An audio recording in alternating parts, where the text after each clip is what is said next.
戦友はクブの勝ち目。さて、とラフルズが言った。これをどう見る？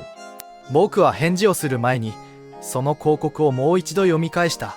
それはデイリー・テレグラフ紙の最終段にあって、こう書かれていた。謝礼金2000ポンド。右の金額は、微妙な任務を引き受ける資格があり、一定の危険を冒す覚悟のあるものなら、誰でも手にすることができる。応募は電報にて、宛先セキュリティ、ロンドン、思うに、と僕は言った。これまで活字になった中で、一番風変わりな広告だね。ラフルズは微笑んだ。そこまでじゃないさ、バニー。とはいえ、十分に風変わりだとは認めるよ。あの金額を見ろよ。確かに大金だ。それに、あの任務。それに危険ときた。あ、この取り合わせは控えめに言ってもあけすけだな。だが、本当に独創的な点は、応募を電報で、しかも電報宛先へよこせと求めているところさ。これを思いついた男には何かあるし、その魂胆にも何かある。たった1語で、毎日広告に応募してくる100万の人間を、切手代を工面できる連中を追い払ってしまうんだからな。僕の返事は5シリングかかった。だが、もう1通分前払いしておいたよ。まさか、応募したというんじゃないだろうな。したとも。とラフルズは言った。僕だって、人並みに2000ポンドが欲しいからね。自分の名前を書いたのか？いや、書かなかったよ、バニー。匂い言うと、何やら面白くて、しかも違法な匂いがしてね。僕がどれほど用心深い男か、君も知っているだろう。グラスプールコンジェットストリート38番、ヒッキー方と署名しておいた。ヒッキーは僕の仕立て屋でね。電報を打ってから出向いて、こういう次第だと話しておいたんだ。返事が来たらすぐに回すと約束してくれたよ。これがそれだとしても、驚かないね。そして、玄関の二度叩きが部屋中に鳴り響き終えるより早く、彼は出て行き、次の瞬間には、開いた電報を手に、知らせを満載した顔で戻ってきた。どう思う？と彼は言った。セキュリティとは、アデンブルックという男だ。治安裁判所弁護士さ。しかも、今すぐ僕に会いたいと言ってきている。では、彼を知っているのか？評判で知っているだけさ。向こうが僕を知らないことだけを願うよ。あの男は、サットンイコールウィルマー事件で危ない橋を渡りすぎて6週間食らったやつでね。なぜ弁護士名簿から除名されなかったのか、誰もが不思議やったものさ。それどころか、後ろぐらい方面で一流の商売を築き上げていて、半端な裁判沙汰を抱えた悪党どもは、こぞってベネット・アデンブルックのところへ直行するんだ。あんな広告を出す厚かましさを持ち合わせ、しかも怪しまれずにやってのけられる、おそらく唯一の男だよ。まさに彼の畑だからね。だが、そこに何か後ろ暗いものがあるのはまず間違いない。妙なのは、僕自身何かことが起きたら、他ならぬアデンブルックのところへ行こうと、当に腹を決めていたことなんだ。それで、これから彼のところへ行くのか？今すぐにさ。と、帽子の誇りを払いながらラフルズは言った。君もだ。だが、僕は君を昼食に引っ張り出しに来たんだぞ。この男に会ってから僕と昼食を取ればいい。北前バニー。日々君の名前を考えよう。僕はグラスプールだ。忘れるなよ。ベネット・アデンブルック氏は、ストランドのウェリントンストリートに立派な事務所を構えていた。僕たちが着いた時彼は外出中だったが、ほんの向かいの裁判所へ行ったばかりだという。そして5分もすると、キビキビした血色の良い決然たる面構えの男が現れた。いかにも自信に満ちた、どこか浮き立つような物腰で、その黒い目はラフルズを見るなり大きく見開かれた。グラスプールさんと弁護士は声を上げた。いかにも。と、ラフルズはそしらぬ顔の厚かましさで言った。ですが、ローズ競技場ではそうじゃない。と相手はずる賢く言った。ねえあなた。あなたが取ったウィケット、私はあまりに数多く見すぎていましてね。見間違いようがありませんよ。ほんの一瞬、ラフルズは毒々しい顔をした。それから肩をすくめて微笑み、その微笑みは皮肉っぽい小さな含み笑いへと変わっていった。では、今度はそちらが僕を討ち取ったわけですか。と彼は言った。まあ、釈明することは何もないでしょう。本名で認めたくないほど彼に詰まっている。それだけのことです。そして、謝礼金1000ポンドが欲しい。2000です。と事務弁護士は言った。そして、偽名を使うのも厭わない男こそ、まさに私の求める手合いでしてね。だから、それはお気になさらず、ねえあなた。とはいえ、この件はあくまで内々の、ごく内密の性質のものでしてね。そう言って、彼は僕をひどく鋭く見た。ごもっとも。とラフルズは言った。ですが、危険がどうとか言っていましたね。一定の危険が伴います。では、3人よれば文殊の知恵というやつでしょう。僕は1000ポンド欲しいと言いました。ここにいる友人はもう1000を欲しがっている。2人とも忌々しいほど金に詰まっていましてね。この件は2人一緒にやるかさもなく降りるかです。彼の名前もいりますか？彼には僕の本名を教えておきましょうか、兄。アデンブルック氏は僕が差し出した名刺に眉を吊り上げた。それからつま先でそれをコツコツと叩き、その当惑を戸惑った笑みに表した。女優と、私は弱った立場にありましてね。と彼はついに白状した。あなた方が最初の返事でしてな。長い電報を打つ余裕のある御人は、デイリー・テレグラフの広告に飛びついたりはしません。とはいえその一方で、あなた方のような方々から連絡が来るとは、いささか予想外でして、率直に申して、よくよく考えますに、あなた方が私の求める手合いの男かどうか、確信が持てんのですよ。立派なクラブに属しておられる方々がね、私はどちらかというと、その冒険を辞さぬ階層に呼びかけるつもりだったのです。僕たちは冒険家ですよ。とラフルズは厳かに言った。ですが、王は尊重なさる？黒い目が抜け目なくきらめいた。玄人の白桃ではないという意味ならね。とラフルズは微笑みながら言った。ですが、僕たちは一文なしの瀬戸際にある。一人につき1000ポンドのためならかなりのことはしますよ。なあ、バニー。なんでもね。と僕はつぶやいた。事務弁護士は机をコツンと叩いた。では、あなた方にやってもらいたいことをお話ししましょう。断ってくださって結構です。違法なことです。ですが、大義のための違法でしてね。それが危険であり、私の依頼人はそれに対して支払う用意があります。失敗した場合でも、その試みに対して支払うのです。ひとたび危険を冒すことに同意くだされば、金は手に入ったも同然ですよ。私の依頼人は、エシャーのブルームコールにお住まいの、サー・バーナード・デベナムです。彼の息子なら知っていますよ。と僕は言った。ラフルズも息子を知っていたが、何も言わず、その目は不賛成げに僕の方へしだれた。ベネット・アーデンブルックは僕に向き直った。では、と彼は言った。あなたは、ロンドンでも指折りの完璧な若き悪党を知っておられるわけだ。そして、この騒動すべての元凶をね、息子をご存知なら、父親の方も、少なくとも評判では、ご存知かもしれません。だとすれば、彼が極めて風変わりな男だと、わざわざ申すまでもないでしょう。彼はただ一人、当人の他は誰も目にすることのない、宝物の蔵の中に暮らしておられます。イングランド南部で随一の絵画収集を要すると言われていますが、誰も見て確かめた者はいません。絵画、バイオリン、家具が道楽で、間違いなく極めて卑怯な個人です。それに、息子への接し方にも、相当の卑怯さがあったのは否めません。長年、サー・バーナードは息子の借金を払ってきましたが、先日、何の前触れもなく、もう払わないと拒んだばかりか、息子への手当をきっぱり打ち切ったのです。さて、何が起きたかをお話ししましょう。だがその前に、ご存知か、あるいは覚えておいでかもしれませんが、私は1、2年前、デベナムの息子が起こしたちょっとした不始末で、彼の弁護を引き受けましてね、首尾よく無罪にしてやり、さあバーナードは側近で気前よく払ってくれました。そして先週のある日まで、二人のどちらの噂も姿も、耳にも目にもしなかったので。弁護士は椅子を僕たちの方へ引き寄せ、両膝にそれぞれ手を置いて、身を乗り出した。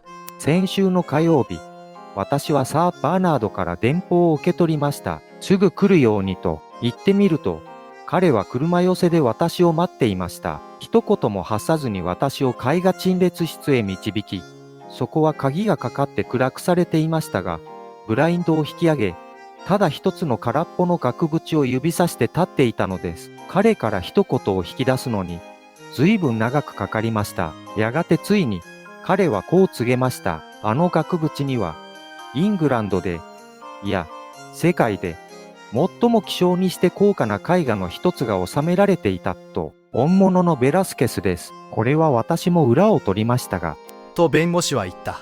どうやら文字通り本当のようです。その絵は、王女マリア・テレサの肖像画で、画家の最高傑作の一つと言われ、ローマにあるサル教皇の肖像画に次ぐものだそうです。そう、ナショナルギャラリーで教えられました。あそこの連中は、その絵の来歴をそらんじていましたよ。彼らに言わせれば、その絵は事実上、値がつけられないとのことです。それを、若きデベナムは5000ポンドで売り払ったのです。これは驚いた。とラフルズは言った。僕は、それを誰が買ったのかと尋ねた。クラックズという名の、クイーンズランドの議員です。正式な肩書きで言えば、ジョン・モンタギュー・クラックズ閣下、立法評議会議員というわけで、とはいえ、先週の火曜日には、私たちは彼のことなど何も知りませんでした。若きデベナムが絵を盗んだということすら、確かには知らなかったのです。ですが、彼は月曜の晩に金をせびりに行って断られ、こういうやり方で勝手に懐を肥やしたのは、明々白々でした。彼は仕返しをすると脅していて、これがそれだったのです。実際、火曜の夜に街で彼を探し出すと、彼は想像しうる限り、ぬけぬけとした態度で、それを白状しました。ですが、買い手が誰かは教えようとせず、それを突き止めるのに、その週の残りを費やしました。だが、突き止めましたとも、そして、それからというもの、ひどい目に遭い同士でしてね。エシャーと、あのクイーンズランド人が泊まっているメトロポールとの間を、行ったり来たり、時には1日2度も、脅し、申し出、懇願、嘆願、どれ一つとして、何の役にも立たんのです。ですが、とラフルズは言った。これは迷惑な事案でしょう。その売買は違法だ。大金を払い戻して絵を返すようすればいい。まさしく、ですが、それには訴訟と公の醜聞がつきもので、私の依頼人はそれに直面することを拒んでいます。絵を失う方がまだマシだ。何もかも新聞沙汰になるくらいなら、と、彼は息子と縁を切りはしましたが、息子に恥はかかせまい、と、それでいて、絵はどんな手を使ってでも取り戻さねばなら、そこが厄介なところなのですよ。私は、合法だろうと違法だろうと、それを取り戻さねばなりません。彼はこの件について私に白紙委任を与え、頼めば白紙小切手まで投げてよこすに違いない、と私は本気で思います。実際、彼はクイーンズランド人に1枚差し出したのですが、クラックズはそれをただ真っ二つに引き裂いただけでね。一方の老人も、もう一方に負けず劣らずのくせ者で、この二人に挟まれて、私はもう知恵が尽き果てているのです。それで、あの広告を新聞に出したわけですか。と、この会見の間中貫いてきた、あのそっけない調子でラフルズは言った。最後の手段としてね、出しました。そして僕たちにこの絵を盗めと。それは見事な言いっぷりだった。弁護士は髪の生え際から襟元まで真っ赤になった。やはりあなた方は違うと分かっていた。と彼はうめいた。あなた方のような手合いを当てにしたつもりはなかったのです。ですがこれは盗みではありません。と彼は熱を込めて叫んだ。盗まれた品を取り戻すのです。それに、サー・バーナードは、絵が手に入り次第、5000ポンドを彼に払うのですよ。それに、いいですか。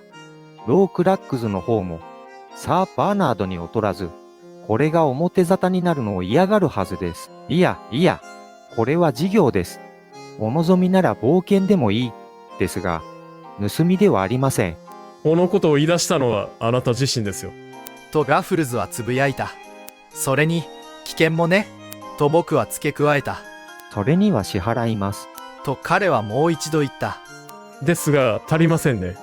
と、ラフルズはかぶりを振りながら言った。ねえあなた、これが僕たちにとって何を意味するか考えてみてください。あなたはあのクラブの話をした。僕たちはクラブをいらされるだけでなく、ありきたりの押し込み同然に牢屋に入れられるんですよ。確かに僕たちは金に詰まっている。ですが、この値段では割に合わない。掛け金の倍にしてください。そうすれば、少なくとも僕は引き受けますよ。アデンブルックは迷った。やり遂げられると思いますか？やってみることはできます。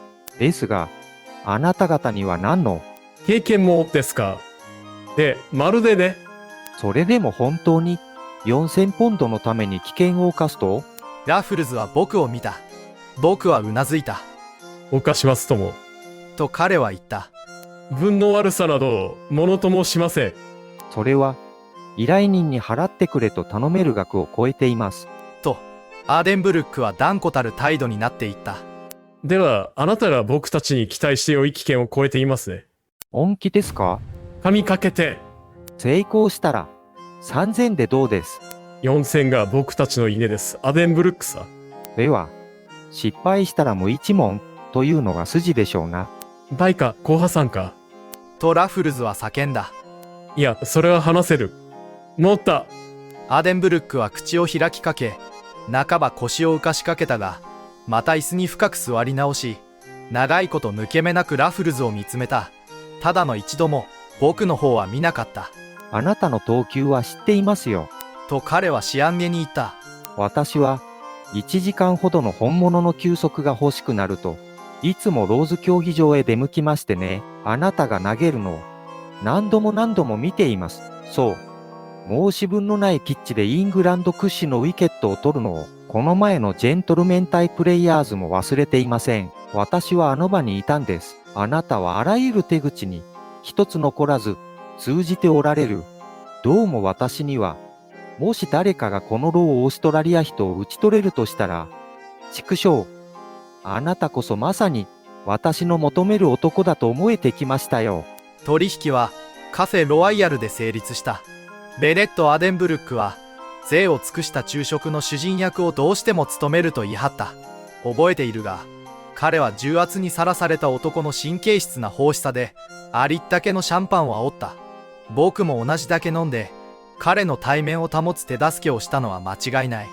だがラフルズはこの手のことではいつも手本のような男で、普段以上に節度を保ち、おまけにひどく不愛想な相手だった。今でも目に浮かぶ、皿に目を落とし、考えに考え込んでいる彼の姿が、事務弁護士が彼から僕へと不安げに視線を移すのが見えた。僕は安心させるような目つきで、その不安を取り除こうと精一杯努めた。終わりに、ラフルズは上の空だったことを詫び、A、B、C 鉄道時刻表を取り寄せて、3時2分発の列車でエシャへ行くつもりだと告げた。失礼しますよ、アデンブルックさん。と彼は言った。ですが、僕には僕なりの考えがありましてね。差し当たり、それは胸にしまっておきたいのです。不発に終わるかもしれませんから、まだお二人のどちらにも話したくない。ですが、サー・バーナードには話さねばなりません。ですので、名刺に一筆紹介を書いてくださいませんか。もちろん、お望みなら一緒に下って、僕が何を言うか聞いていただいても結構です。ですが、正直あまり意味があるとは思えませんがね。そして、いつものようにラフルズは押し通した。もっとも、彼が去った後ベネット・アデンブルックは少々腹を立てていたし、僕自身もその苛立ちを少なからず分かち合った。僕に言えたのは、ラフルズは生来わがままで秘密主義なたちなのだ、ということだけだった。だが、僕の知る誰一人として、彼の半分ほどの大胆さと決断力も持ち合わせていないことを、僕としては彼を心の底から信頼し、いつだって彼の思うままに進ませてやること、そう言い添えた。それ以上は、あえて言わなかった。弁護士が、冷ややかな不安を抱えて帰っていくのを承知の上で、その不安を取り除くためにさえ、口にしなかったのだ。その日は、もうラフルズには会わなかった。だが、夕食の身支度をしている時に、電報が一通届いた。明日は正午から部屋にいて、その日は一日空けておけ。ラフルズ。それは、オータールーから6時42分に打たれていた。つまりラフルズは町に戻っていたのだ。二人の付き合いがもっと浅い時期なら、僕はその場ですぐ彼を探し回ったことだろう。だが、今はもっと心得ていた。彼の電報の意味するところは、こうだ。今夜も明日の午前中も僕と付き合う気はない。僕が入りようになればすぐにでも会えるはずだとね。そしてまさに会えた。翌日の1時近くのことだ。僕はマウントストリートの窓から彼を見張っていた。すると彼は辻馬車で猛然と乗りつけ、魚車に一言もかけずに飛び降りた。次の瞬間、僕は昇降機の扉のところで彼を出迎え、彼はそのまま僕を部屋の中へ押し戻すようにした。5分だ、バニー。と彼は叫んだ。それ以上は一刻もない。そして一番近い椅子に身を投げ出すなり、上着を脱ぎ捨てた。すっかり駆けずり回っていてね。と彼は息を切らしながら言った。全く目の回るような忙しさだ。僕がやったことを全部話すまで口を挟むなよ。作戦計画は昨日の昼食の席で決めた。まず手始めはこのクラッグズという男に取り入ることだ。メトロポールのような場所には押し入れない。内側からやるしかないんだ。問題その1はいかにしてあの男に近づくかだった。通用する口実は一つしかない。それはあの厄介な絵にまつわる何かでなきゃならなかった。そうすれば彼がそれをどこにしまっているかその他もろもろを見られるからね。さて、好奇心からそれを見せてくれと頼みに行くわけにもいかず、もう一方の老人の第二の代理人として出向くわけにもいかなかった。どうやって出向いたものかと考え込んでいたせいで、僕は昼食の席であんなに不愛想になっていたのさ。だが、席を立つ前に活路が見えた。あの絵の複製を一枚でも手に入れさえすれば、原画と見比べに行かせてくれと頼めるかもしれないとね。そこで僕は、エシャーまで下って複製が剣に存在するかどうか確かめに行き、昨日午後1時間半ばかりブルームホールにいた。そこには複製はなかったが、必ず存在するはずなんだ。っていうのも、さあバーナード自身あそこにこそコキーならぬ写しがいるじゃないか。が、絵を所有してからというもの2枚ばかり複製を作らせていたからね。彼は画家たちの住所を調べてくれて、晩の残りはその画家たち自身を探し回って過ごした。だが彼らの仕事は注文で請け負ったもので、1枚は国外に出てしまっていて、もう1枚の方はまだ足取りを追っている最中なんだ。ではクラックズにはまだ会っていないのか？会って、しかも仲良くなったよ。ことによると、2人のうちじゃこいつの方が愉快な変人だな。だが木には2人とも観察すべきだよ。今朝、僕は思い切って虎穴に飛び込み、穴に上がりに嘘発脚を並べてきたが、そしておいて正解だった。老いぼれの悪党、明日の船でオーストラリアへ立つんだ。僕はこう言った。ある男が、有名なベラスケスの王女マリア・テレサの複製を売りたがっているので、絵の持ち主とされる人物のところへ下っていったら、ちょうどそれをあなたに売り払ったばかりだと分かったとね。それを聞いた時の奴の顔を見せてやりたかったよ。奴は、邪悪な置いた頭中で、にんまり笑ったのさ。老いぼれでベナムが、売ったと認めたのかと奴は言い、認めたと僕が言うと、5分ばかり一人でクスクス笑っていた。奴はすっかり上機嫌で、僕が望んだ通りのことをしてくれた。